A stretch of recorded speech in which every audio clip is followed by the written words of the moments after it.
রোজ, ভাইয়ার বিয়ে। আম্মু বারবার ফোনের উপর ফোন করে যাচ্ছে, যেতে তো হবেই। ও, তা গেলে আবার আসবি কবে? বিয়ের ঝামেলা শেষ হলেই চলে আসবো। বাসায় একদম ভালো লাগে না, জানিস তো। তার থেকে এখানেই ভালো, তোদের সাথে আড্ডা মারি, কত মজা করি। রোজের মুখটা চুপসে যায়, মনে মনে সে সুগাকে ভীষণ পছন্দ করে, তবে বন্ধুত্বের খাতিরে বলে উঠতে পারেনি। তা রোজ, তোর কি খবর? ছুটিতে কি করছিস? ও, তেমন কিছু না।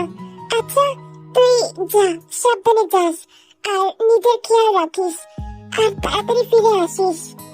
বলেই রোজ চলে যায়।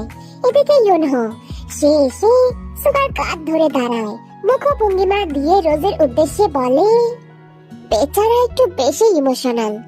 মানে, দেখ না, আমরা চলে যাচ্ছি, এটা দেখে বেচারার মন খারাপ। কি? ওয়েট ওয়েট, আমরা যাচ্ছি মানে কি বলতে চাচ্ছিস তুই ইউনহো? কেন ভাই, তুই জানিস না নাকি আমরা তোর সাথে তোর বাসায় যাচ্ছি?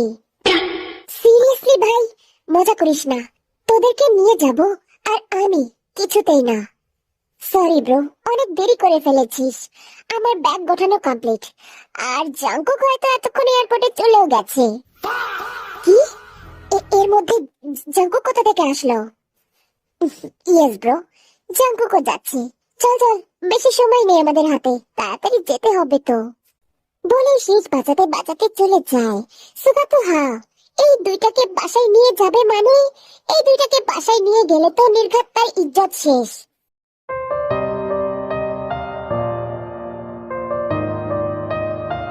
ইট বালুর তৈরি 2 তলা বাড়ি। বাড়িটি বাইরে থেকে যেমন সুন্দর, ভিতর থেকে আরো সুন্দর। পরিবারের বড় ছেলে গম বাগানে বসে বসে পেপার পড়ছিলেন। তখনই তার গিন্নি ইয়েজি এসে তাকে চা দেয়। বলি, মেয়ের বাড়ির লোক তো ফোন করেছিল, আর এদিকে তোমার ছেলের খবর নেই। আরে আছে হয়তো কোথাও, থাক না, কদিন পরেই তো বিয়ে, এমনিতেও ঘরবন্দি হতেই হবে, এতদিন মনটা তো ঘুরে নিক। এই, কি বোঝাতে চাইছো তুমি? আসলে, ও হো গিন্নি, তুমিও না শুধু শুধু রাগ করো। রাগ করলে কিন্তু তোমাকে একটু ভালো লাগে না। একটু হাসো তো দেখি মিষ্টি করে। আদিত্যতা, যত সব। এই যে চা দিয়ে গেলাম, ইচ্ছে হলে খেয়ে নেবেন। বলে রাগ দেখিয়ে চলে যায়। এদিকে গং মনে মনে বলতে থাকে, বাপ জান রে আমার, কদিন পর বিয়ে করতে যাচ্ছিস, সাবধানে থাকিস বাপ। এই মেয়ে মানুষ কিন্তু ঠিক মতন বাঁচতে দেয় না। মা, খেয়ে নে না, এত জেদ করিস না, কথাটা শোন মা।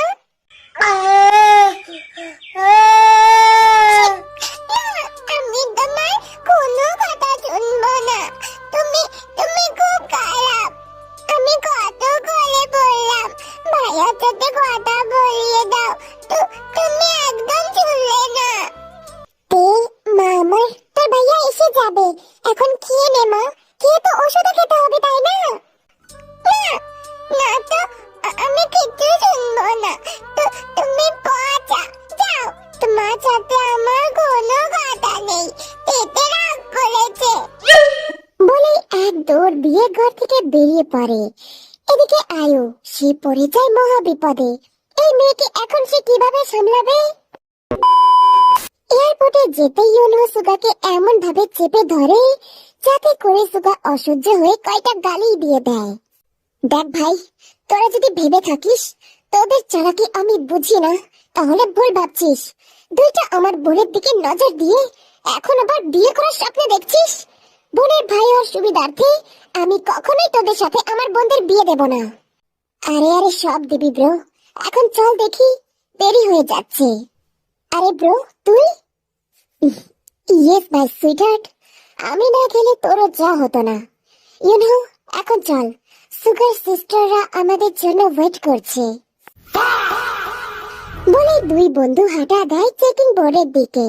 সুগা দাঁত কটমটিয়ে তাদের পিছনে ছুটে আর গালি দিতে থাকে।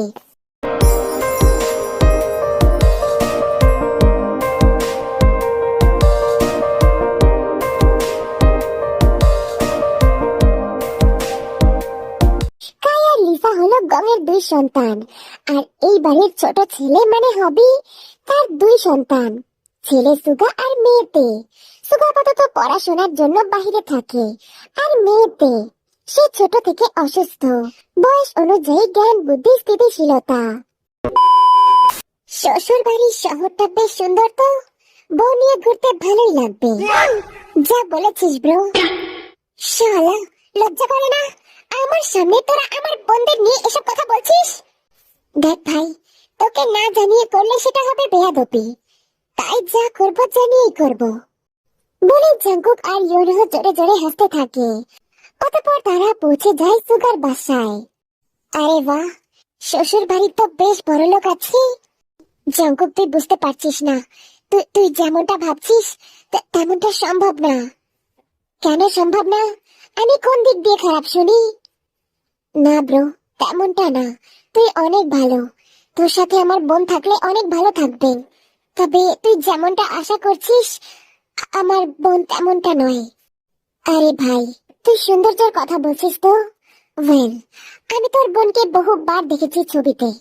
She is too much beautiful. না ভাই, তেমনটা নয়। আর বোন আর 5টা মেয়ের মতো না, সে অবুঝ। আর 5টা মেয়ে যেমন বোঝে ও তেমনটা বোঝে না। জাঙ্কুক, তুই বুঝতে পারছিস তো আমি কি বলছি? আরে ভাই, ইটস ওকে, আমি মানিয়ে নেব। সুগা, তোরা এখানে দাঁড়িয়ে আছিস কেন? ভিতরে যাচ্ছিস না যে? ভিতরে চল বাবা। তা বাবা, ভালো আছো তোমরা? জি আন্টি, ভালো আছি। আচ্ছা বেশ, তোমরা বসো, আমি তোমাদের জন্য চা করে আনি। আয়ো চলে যায়। গং সামনে বসে পেপার পড়ছেন। ইয়োনহো তো এদিক ওদিক তাকাতুকি করছে। এদিকে জংকুক নিজের ফোনটা বের করে গ্যালারিতে থাকা একটা ছবি বের করে। ছবিতে সুগার ছোট বোন লুকিয়ে সুগার কাছ থেকে নিয়েছিল। মেয়েটাকে ভীষণ ভালো লেগেছে। হঠাৎই চোখ তুলে সামনে তাকায়। সে হয়তো কাউকে খুঁজছে, তবে পেল না। হঠাৎই একটা মেয়ে দৌড়ে তাদের পাশের সোফায় বসে পড়ল। জংকুক ভালো করে খেয়াল করলো, এটা তো সেই মেয়ে যার জন্য তার এখানে আসা। জংকুক তাকিয়ে থাকলো তার দিকে। মেয়েটা বেশ মিষ্টি। মেয়েটার দুই পাশে বেনুনি করা, মাথার দুই পাশে মিকি মাউসের ক্লিপ। কি সুন্দর করে হাসছে। জংকুক ভাবলো একটু কথা বলবে, তার আগে আয়ু রান্না ঘর থেকে ডাক দেয়। তবে একি, সেদিকে তার কোনো খেয়ালই নেই। এটা দেখে জংকুক একটু হাসে। এক্সকিউজ মি, আপনাকে বোধহয় ডাকছে। চোখ বাঁকা করে ইয়োনহোর দিকে তাকায়। না না, ঠিক আছে, আপনি বসে থাকুন। চোখ দিয়ে এত গরম দেখানোর কি আছে? বাবারে, ভয় পেয়ে গেছি।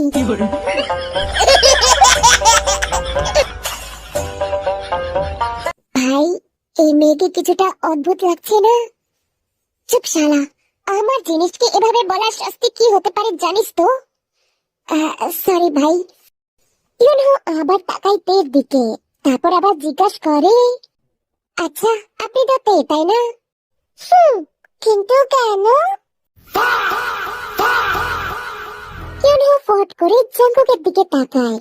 জাঙ্কুকের মুখে কোনো পরিবর্তন নেই, শুধু দেখলো জাঙ্কুক একটা ঢোক গিলল। তা আপনি কিসে পড়েন? হ্যাঁ, না তো, আমি তো পড়ি না। আমি পড়াশোনা একদম পছন্দ করি না, ওই সব একদম পচা জিনিস। ছি, ওয়াট্টু। এবার জংকুকও অবাক হয়। এতক্ষণ পর কিছু একটা কানে আসলো তার। এতক্ষণ তো ঘোরের মধ্যে ছিল সে। ভাই, এই মেয়ে এভাবে কথা বলে কেন? দেখে তো মনে হচ্ছে না যে একদমই বাচ্চা, তাহলে কথা এমন কেন? জাঙ্কুক এক ঢোক গেলে এবার থেকে জিজ্ঞাসা করে, তুমি তুমি কি আমাদের চেনো? হ্যাঁ, না তো, তোমরা কারা? জাঙ্কুকের মুখটা চুপসে যায়। তখনই পিছনে সুগা এসে দাঁড়ায়। তে, ভিতরে যা। কিন্তু কেন? একটু খেলি না? আমার ঘরে যা, অনেক গিফট এনেছি, যা গিয়ে দেখে আয়। তে তো গিফটের কথা শুনে মহা খুশি, দৌড়ে ওপরে চলে যায়। সুগা জাঙ্কুকের পাশে বসে, কাঁধে হাত দিয়ে বলে, জাঙ্কুক, আমি তোকে বলেছিলাম না আমার বোন আর 5টা মেয়ের মতো না। তবে বুদ্ধির দিক দিয়ে ছোট একটা বাচ্চা। অনেক চিকিৎসা করিয়েছি, কিছুতেই কিছু হয়নি। শেষে সবাই হাল ছেড়ে দিয়েছি। তোর মতন অনেকে আমার বোনের সৌন্দর্যের পেছনে পড়েছিল, তবে যখন তারা আমার বোনের রোগের কথা জানতে পারে তখন সব এক এক করে মুখ ফিরিয়ে নেয়। আমি জানতাম তুইও তেমনটাই করবি, তাই আমি আগে থেকেই বোঝাতে চেয়েছিলাম। জাঙ্কুক মন দিয়ে শুনল কথাটা। সুগা আবারও বলা শুরু করে, বিয়ে খেতে এসেছিস, মজা করবি, খাবি, ব্যাস। আমি আমার বোনের ঝামেলা তোর কাঁধে দিতে চাই না। জাঙ্কুক, অনেক ভালো ভালো মেয়ে পাবি। আমার বোনের কপাল সারা জীবন এমনই থাকুক। আমি ভাইয়া হয়ে সারা জীবন আগলে রাখবো। জাঙ্কুক এতক্ষণ চুপচাপ শুনল কথাটা, তবে এবার আর চুপ থাকতে পারলো না। সে সুগাকে বলতে শুরু করলো, হ্যাঁ সুগা, তুই ঠিকই বলেছিস।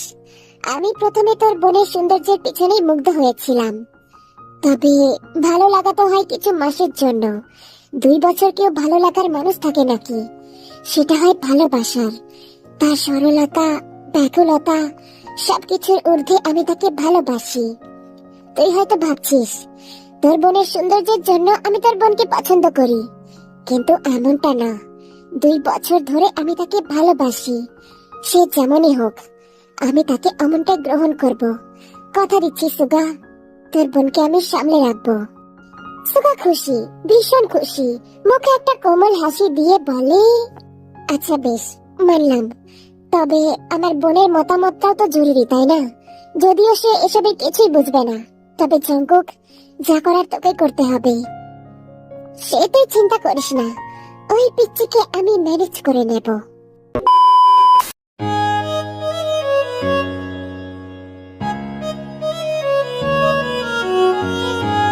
খাওয়া দাওয়া শেষ করেছে তারা, তবে জাঙ্কুকের মন এখনো সেই পিচ্চিটার দিকে। পিচ্চিটা কোথায় গেল? তারপর থেকে একটা বারো সেই পিচ্চিটাকে দেখলো না। ব্রো, তুই তো তোরটা খুঁজে পেলি, আমারটাকে একবারও দেখতে পারলাম না। একবার দেখতে পারলে আমিও চোখে শান্তি পেতাম। শালা, নিজের জিনিস নিজে খোঁজ বলেই পকেট থেকে ফোন বের করে কাউকে একটা কল করে, আর সেখান থেকে চলে যায়। ইউনো ড্যাব ড্যাব করে সেদিকে তাকিয়ে থাকে, আর তখনই সামনে থেকে এক নারী কণ্ঠের ডাক আসে, এই যে, আপনি কি কানে কালা নাকি? আপনাকে কখন থেকে জিজ্ঞাসা করছি বরফি খাবেন কিনা, কোনো উত্তরই দিচ্ছেন না। অবশেষে ইউনো তার কাঙ্ক্ষিত মানুষটাকে দেখতে পেল। সামনে লিসা, এটা তো সেই মেয়ে যার জন্য ইউনো এখানে এসেছে। ফোনে যেমন দেখেছিল তার থেকে 1000 গুণ সুন্দর। কি সুন্দর নাক, কি সুন্দর মুখ। ইউনো যেন চোখ সরাতেই পারছে না। আরে, আপনি কি বোবা নাকি? কথা বলতে পারেন না? না, কে বললো? আচ্ছা, তো আপনি এভাবে হা করে তাকিয়ে আছেন কেন? কিছু তো বলছেন না। আসলে তুমি এত সুন্দর যে তোমার দিক থেকে চোখ সরানোই যাচ্ছে না। মনে হচ্ছে আমার মনটা ঠান্ডা শীতল হয়ে গেল। ও আচ্ছা, তাই নাকি? তাহলে একটা কাজ করুন, আপনার বরফি খাওয়ার কোনো দরকার নেই। আমার রূপ দিয়ে গলাটাও ঠান্ডা করে নিন, বুঝতে পেরেছেন? বলে মুখ ভেঙে সেখান থেকে চলে যায়। এদিকে ইউনহো কলিজায় হাত দিয়ে চেক করে আর কলিজাটা ঠিক মতন আছে কিনা। ইউনহো নিজের চুল ঠিক করতে করতে নিজেকে বাহবা দিল। বাহ, কি পছন্দ তার, একদম ঝিঙ্গালালা। তার খুশি কে দেখে? ইউনহো লিসার যাওয়ার দিকে তাকিয়ে হাতের ভঙ্গিমা করে গাইতে লাগলো, তুমি বন্ধু হইলে আমার নাই তো কিছু বাকি পাওয়ার। তুমি আমি দুজন মিলে সাজাইবো সুখের সংসার, সাজাইবো সুখের সংসার। তোমাকে পাইলে সখী, তোমাকে পাইলে সখী হইব রে, এসো এসো বুকে আমারি, এসো এসো বুকে আমারি। 32টা দাঁত বের করে নিজেই খুশি হতে থাকে। মনে মনে অনেক কিছু ভেবে ফেলেছে সে। জাঙ্কুক বেশ অনেকখানি ঘুরে দেখলো বাড়িটা। বাড়িটা বেশ বড়, মনে হচ্ছে অনেক দিনের বাড়ি। পাশে বাগান বাড়ি, সেখানে নানা রকমের ফুল, ডালিয়া, গাঁদা, টিউলিপ, শিউলি, পদ্ম আরো নানান রকমের। তবে এত কিছুর মধ্যে জাঙ্কুকের চোখ জোড়া খুঁজে সেই ছোট্ট মেয়েটাকে, সেই পিচ্চিটাকে। একটু এগোতেই সামনের ব্যালকনিতে কাউকে দেখে এগিয়ে গেল। ছোটতে ফ্লোরে বসে খেলা করছে, চারিদিক খেলনা ছড়ানো, এক পাশে রান্না বাটি, অন্য পাশে পুতুলের সেট।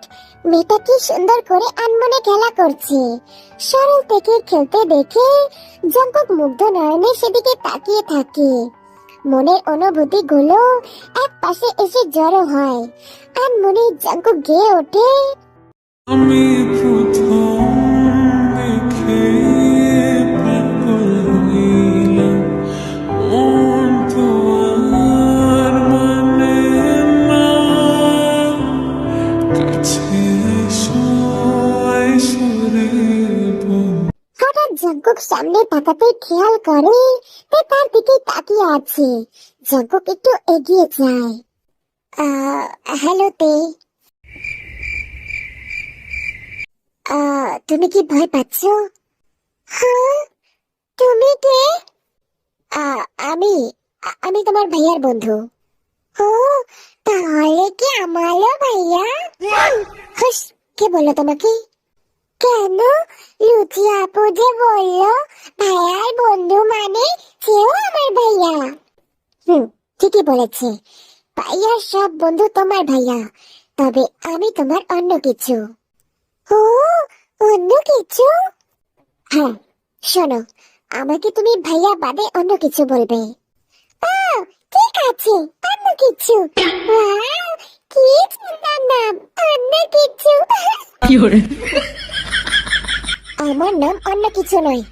আচ্ছা শোনো, তুমি আমাকে কুকি বলে ডাকতে পারো, যেটা আমার মা ডাকে। হ্যাঁ, কুকি? ও, ঠিক আছে কুকি। আচ্ছা, এখন বলো তো, আমাকে ভালো লাগে? হ্যাঁ, লাগে তো। তুমি কত লম্বা, কত সুন্দর দেখতে, তোমাকে সুন্দর দেখতে কুকি। বেশ, তাহলে আমাকে বিয়ে করবে? এই কথা শুনতে ভ্যা করে কান্না করে দেয়। এদিকে জঙ্কুক পড়ে যায় মহা বিপদে। এই কান্না যদি বাড়ির অন্য কেউ শোনে তাহলে কি ভাববে? সবাই ভাববে জঙ্কুক তাকে কিছু করেছে। আরে তে, কান্না করছো কেন? আমি কি কিছু করেছি? তুমি খুব খারাপ। কিন্তু কেন? আমি আবার কি করলাম? ওই যে তুমি আমাকে বললে যে তুমি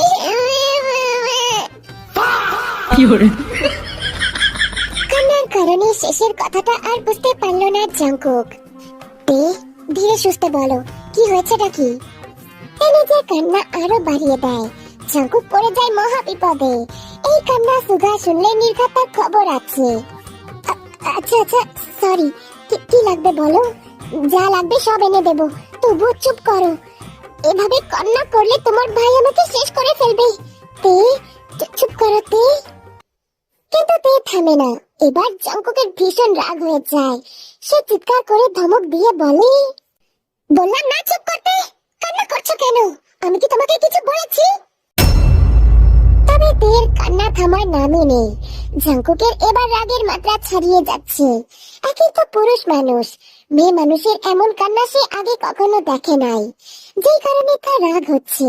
রেগে থেকে এক পাজা করে কোলে তুলে নেয় আর পাশের ঘরে নিয়ে যায়। এক চিৎকার দেওয়ার আগেই জঙ্কুক থেকে দেওয়ালের সাথে দাঁড় করায়।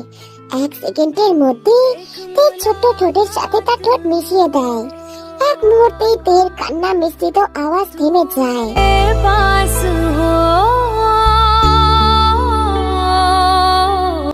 ছটফট করতে শুরু করে। জঙ্কুক সেটা বুঝতে পেরে আরো গভীর ভাবে চুমু দিতে থাকে। मेरे पास हो जीने की वजह तुम बनो बन के तू रहबर।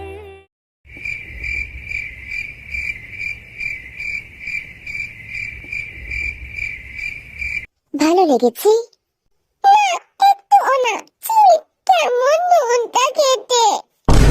জঙ্কুক হাসে, কানে কানে বলে, এটা ভালো জিনিস, এটা খেলে পড়াশোনা ভালো হয় আর বুদ্ধিও বাড়ে। জাঙ্কুকের কথা শুনে তের চোখ জ্বলজ্বল করে ওঠে। আগ্রহের সাথে বলে, হ্যাঁ সত্যি বলছো ভাইয়া, এটা খেলে পড়াশোনা ভালো হয় আর বুদ্ধিও বাড়ে। এখন থেকে রোজ 3 বেলা আমার কাছে এটা খেতে আসবি, তাহলে রোজ 1 কিলো করে বুদ্ধি বাড়বে। ও তাহলে আমাকে আলো খাওয়াও না ভাইয়া।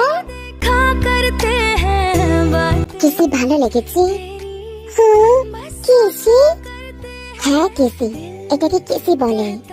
হ্যাঁ ভাইয়া, তাহলে তুমি আমাকে অনেকগুলো কিসি দাও না। তোর ভাইয়ার মায়েরে বাপ, ভাইয়া কে তোর? জামাই বল জামাই, নাহলে পাবি না যা। হ্যাঁ জামাই, ওটা আবার কি গো? জামাই মানে হলো জামাই মানে প্রথমে কিসের ক্লাস তো করতে হবে, তারপর জামাইয়ের মানে সেটার ক্লাস করাবো। কুকি বলো না জামাই মানে কি? সোনা, তুই এখন এসব বুঝবে না, শুধু মনে রাখ আমি রোজ আসবো তোর কাছে তোর মেডিসিন দিতে, ঠিক আছে? জাঙ্কুকের কথাতে কিছুই বুঝতে পারে না, শুধু ড্যাব ড্যাব করে তাকিয়ে থাকে। জাঙ্কুক দিকে ঘুরিয়ে সামনে দাঁড় করায়, তারপর নিজের কোলে বসায়। ফোনের ক্যামেরা বের করে সুন্দর করে একটা ছবি তোলে। ছোটতে অবাক হওয়ার বদলে কোলে বসে পা দোলাচ্ছে, তার খুব আরাম লাগছে। কুকি তোমার কোলটা কি নরম, ওয়াও আমার খুব ভালো লেগেছে। Who be the king of the sound? ও তে, ওরে অমন করিস না সোনা, নড়ছিস কেন? কষ্ট বুঝিস না? আমার অন্য কিছুতে স্পর্শ হচ্ছে সোনা। এ তো অবুঝ, সে আরামে শুধু পা দোলাচ্ছে, যার কারণে জাঙ্কুক ঠিক থাকতে পারছে না। এখন জাঙ্কুকের প্রাপ্ত বয়স, এইভাবে একটা মেয়ে কোলে বসে নড়াচড়া করলে তার পুরুষালী ভঙ্গিমা সারা দেয়।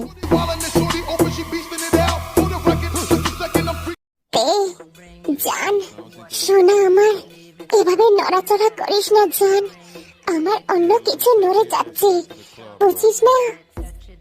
সাথে সাথে থেকে কোল থেকে নামিয়ে দেয় জাঙ্কুক। এখন এসব মাথায় আনলে হবে না, তাকে মনে রাখতে হবে এখন তারা কোথায় কি অবস্থায় আছে। যে কারণে জাঙ্কুক থেকে সাইডে বসিয়ে দিয়ে ঘর থেকে বেরিয়ে যায়, নিজের রুমে গিয়ে বড় একটা শাওয়ার নেয়। এখন আপাতত নিজেকে ঠান্ডা করা উচিত, পরের ব্যাপার পরে দেখা যাবে।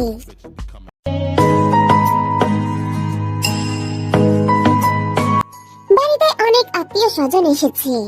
আজ কাই আর জেনির আংটি পরানো, আর 3 দিন পর বিয়ে।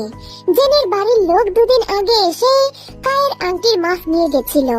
সেদিন খুব একটা মানুষ আসেনি, তবে আজ বাড়ি একদম জমজমাট। সুধা সকাল থেকে কাজে লেগে পড়েছে। বড় ভাইয়ের বিয়ে বলে কথা, ছোট ভাই হওয়াতে সব দায়িত্ব তার কাঁধে। বাড়ির গিন্নিরাও রান্নাঘরে কাজে ব্যস্ত। লিসা তার বান্ধবীদের সাথে আড্ডা দিচ্ছে আর আলোচনা করছে তারা আজ সন্ধ্যায় কি পরবে। আচ্ছা লিসা, কাল যে তুই বললি কোন নাকি হিরো আলম এসেছে, তা সে কোথায় শুনি, আমরা একটু দেখি। ওই হিরো আলমকে তো শিক্ষা দিতেই হবে। আমাকে বিয়ে করার স্বপ্ন দেখে, কত শখ, আমাকে পটাবে। তো ছেলে কি হ্যান্ডসাম আছে নাকি? এই হ্যান্ডসাম থাকলেই বাকি, আমি তাকে বিয়ে কেন করব? অসভ্য লোক একটা, জানিস তাকায় এমন ভাবে মনে হয় আমি ওনার বিয়ে করাবো। অসভ্য লোকজন। তখন এই চুল ঠিক করতে করতে ইউনো সিঁড়ি দিয়ে নেমে আসে। লিসার সব বান্ধবী তো হা করে তাকেই দেখছে। এই যে লিসা বলল হিরো আলমের মতন দেখতে, তবে এই ছেলে তো দেখছি পুরো সালমান খান।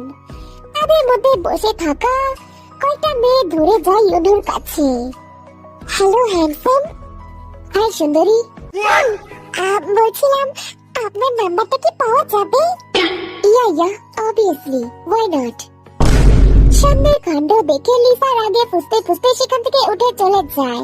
ইউনো পাকা হাসি দিয়ে লিসার দিকে তাকায়, বিড়বিড় করে বলে, মাইয়া তুমি যতই ভাও খাও না কেন, আমার ফাঁদে তুমি পড়ে গেছো ডার্লিং। দোতলার ঘরের পর্দা সরে গিয়ে রোদ প্রবেশ করেছে। জাঙ্কুক উল্টো হয়ে ঘুমাচ্ছে। পরনে হালকা একটা কালো গেঞ্জি, ফুল একটা ট্রাউজার পরা, নিচে গান বাজনা বাজছে। তবে তাতেও জাঙ্কুকের কোনো হুঁশ নেই। সে আরামে ঘুমাচ্ছে। তে আনন্দে পা দোলাতে দোলাতে বারান্দা দিয়ে ঘুরছে। একবার এদিক যাচ্ছে, একবার ওদিক যাচ্ছে। হঠাৎ তার মনে পড়ে কাল না একটা ছেলের সাথে পরিচয় হলো। সে কোথায়? হ্যাঁ, ওফো, কি যেন নাম ছিল, দূর মনেই তো পড়ছে না। হ্যাঁ, কুকি, আমার কুকি। কিন্তু কুকি কোথায়? তোকে তো খুঁজেই পাচ্ছি না। বলে সব ঘরে উকি মারতে থাকে। হঠাৎ দেখে কোনার ঘরে একজন ঘুমাচ্ছে। ছেলেটা উপর হয়ে ঘুমাচ্ছে। তে এগিয়ে যায়। বিছানার উপর বসতেই বুঝতে পারে এটা তার কুকি। কুকি, কুকি, কুকি ওঠো না, কত বেলা হয়ে গেছে। কুকি। জাঙ্কুক একটু নড়াচড়া করে ওঠে। সোজা হতেই ঝাপসা চোখে তেকে দেখে। হ্যাঁ, কুকি। জাঙ্কুক সাথে সাথে এক টানে থেকে নিজের সাথে জড়িয়ে নেয়। নিজের বলিষ্ঠ শরীরে টেকে ফেলে। তে তো ছটফট করছে। জাঙ্কুক এক হাত দিয়ে তের মুখ চেপে ধরে। তে গুমরাতে থাকে, তবে তাও ছাড়া পায় না। জাঙ্কুক অসহ্য হয়ে থেকে আরো শক্ত করে জড়িয়ে ধরে, যাতে করে তের নিঃশ্বাস বন্ধ হওয়ার উপক্রম। তে কথা বলতে পারছে না। জাঙ্কুক যখন বুঝতে পারে তের কষ্ট হচ্ছে, তখন জাঙ্কুক হাতের বাঁধন আগলা করে। তে জোরে জোরে নিঃশ্বাস নেয়। তুই তুই এখানে কি করছিস? কুকি, তুমি খুব বাচ্চা। তুমি আমাকে ব্যথা দিয়েছো। আমি তোমার কাছে থাকবোই না। তুমি বাচ্চা। বলে কান্না করতে থাকে। আর কান্না করতে করতে ঘর থেকে বেরিয়ে যায়। জাঙ্কুক হাত কপালে ঠেকিয়ে ভয়ে জমে যাওয়া ঘাম মোছে। সে তো ভেবেছিল সে স্বপ্ন দেখছে। স্বপ্নেই থেকে এত শক্ত করে জড়িয়ে ধরেছিল, তবে এটা যে বাস্তবে জড়িয়ে ধরেছিল সেটা জাঙ্কুক একটুও বুঝতে পারেনি। ও জাঙ্কুক, কন্ট্রোল কন্ট্রোল ইয়োরসেলফ। কি করছিস নাকি এটা? এভাবে তো তে তোকে দেখে আরো ভয় পাবে। ও শিট, আমাকে নরম ভাবে কথা বলতে হবে ওর সাথে। এরকমটা যদি হতে থাকে তাহলে তে আমাকে দেখে ভয় পাবে, আমার কাছে আসবে না। তাহলে আমি ওকে ভালোবাসা বোঝাবো কিভাবে? Jungkook, control. এভাবে করলে হবে না। ও বাচ্চা মেয়ে, ওকে ভালোবেসে বোঝাতে হবে।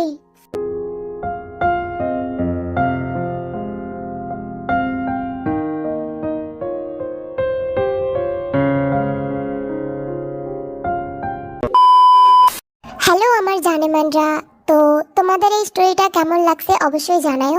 ভালো লাগলে স্টোরিটা কন্টিনিউ করব। আমাকে কমেন্ট করো যাতে আমি বুঝতে পারি যে তোমাদের স্টোরিটা ভালো লাগছে। আর হ্যাঁ, ভালো না লাগলে সেটাও বলে দিও, তাহলে স্টোরিটা আর কন্টিনিউ করব না। পুরোপুরি ডিপেন্ড করতেছে তোমাদের ওপর। তোমরা যদি চাও তাহলে স্টোরিটা কন্টিনিউ করব, আর যদি না চাও তাহলে স্টোরিটা আর দেবো না। আর এই পার্টটা আমি ছোট করে দিছি। যদি স্টোরিটা কন্টিনিউ করি তাহলে এরপর থেকে সব বড় বড় পার্ট দেব। এর জন্য তোমাদের কমেন্ট করা খুব জরুরি। তাই জলদি জলদি কমেন্ট করো যাতে আমি বুঝতে পারি যে তোমরা এই স্টোরিটার জন্য আগ্রহী, আর নেক্সট পার্ট যাতে তাড়াতাড়ি দিতে পারি।